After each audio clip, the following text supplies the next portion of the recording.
दोस्तों, बहुत सी लोगों की आदत होती है कि रात को लाइट ऑफ नहीं बल्कि ऑन करके सोते हैं। इस आदत की वजह से ना सिर्फ रात की नींद खराब हो सकती है बल्कि आपकी कई बीमारियों का शिकार भी होना पड़ सकता है। तो चले जानते हैं रात को लाइट ऑफ करके सोना क्यों जरूरी है और लाइट जलाकर सोने से क्या क्या नुकसान होता है। दोस्तों, रात की नींद हमारे लिए एक दवा की समान मानी जाती है, क्योंकि आपकी नींद जितनी ज्यादा गहरी होगी आपका हेल्थ उतना ही अच्छा होगा। एक अच्छी नींद लाने से आपका दिमाग ठीक से काम करेगा, आपका मूड हमेशा अच्छा रहेगा। लेकिन एक अच्छी नींद के लिए साइलेंट और डार्क रूम होना बहुत ही जरूरी है, क्योंकि डार्क एटमॉस्फेयर मेलाटोनिन जैसे हार्मोन को सही से रिलीज होने में मदद करता है। दोस्तों, मेलाटोनिन एक हार्मोन है जो सिर्फ रात को पिनियल ग्लैंड से सीक्रेट होती है, जो नींद के लिए बेहद जरूरी होता है। दरअसल डार्क रूम का अंधेरा दिमाग और शरीर को सिग्नल भेजता है कि अब आराम करने का समय है।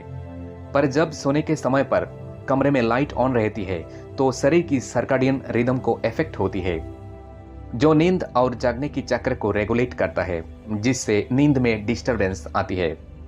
दोस्तों, जब आप रात में कमरे की बत्ती जलाकर सोते हैं तो इससे आपकी स्लीप साइकिल डिस्टर्ब होती है और तब आपका दिमाग अलर्ट मोड पर चला जाता है और ये तेजी से काम करना शुरू कर देता है, जिससे आपकी नींद उड़ जाती है और फिर पूरी रात भर आप जागते रहते हैं। दोस्तों, इस कंडीशन को रैम स्लीप बोला जाता है, जिसका मतलब रैपिड आई मोमेंट।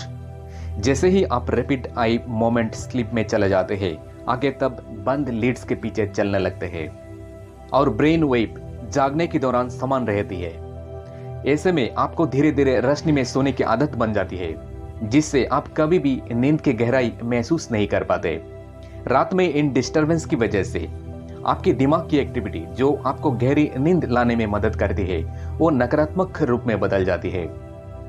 दोस्तों, इलेक्ट्रॉनिक मटेरियल से निकलने वाली ब्लू रोशनी आपकी दिमाग पर सबसे बुरा प्रभाव डाल सकता है, जिसका नतीजा डिप्रेशन, नींद की कमी की वजह से आपका मूड हमेशा खराब बने रहना और चिड़चिड़ापन ऐसी चीजों का कारण बन सकती है। यदि लाइट लंबे समय तक आपकी नींद में इंटरफेरेंस करता है तो आपके शरीर में ऐसे बीमारियों का रिस्क बढ़ सकता है, फिर चाहे वो मोटापा, हाई ब्लड प्रेशर, हार्ट की बीमारी या फिर टाइप 2 डायबिटीज क्यों ना हो।